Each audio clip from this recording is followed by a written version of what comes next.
Team India test captain star batsmen Shubman Gill Asia cup 2025 T20 జట్టులో చోటు దక్కించుకోవడం కష్టంగా మారింది. జట్టును ఎంపిక చేయాల్సిన సెలెక్టర్లు గిల్ ను ప్లేయింగ్ 11 లో ఎక్కడ చేర్చాలనే దానిపై తర్జనా భర్జన పడుతున్నారు.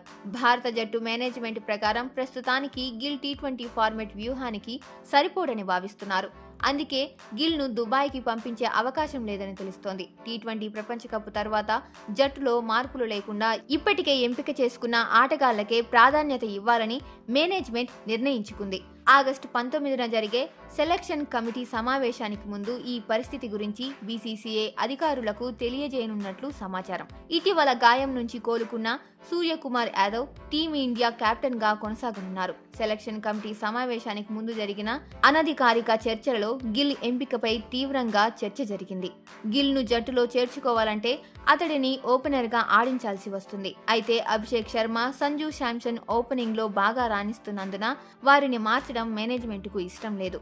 మరొక సవాల్ ఏంటంటే గిల్ ను జట్టులో చేర్చాలంటే తిలక్ వర్మను పక్కన పెట్టాలా అని కూడా చర్చించారు. కానీ బీసీసీఐ టీ20 ర్యాంకింగ్ లో 2వ స్థానంలో ఉన్న తిలక్ ను పక్కన పెట్టడం అన్యాయమని జట్టు మేనేజ్మెంట్ భావించింది.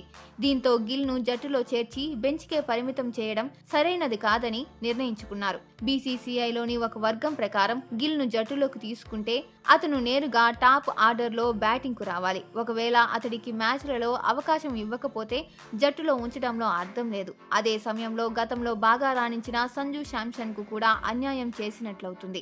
గిల్ ను తీసుకుంటే సంజు లేదా జితేష్ శర్మలలో ఒకరు జట్టుకు దూరమయ్యే అవకాశం ఉంది అని తెలిపారు.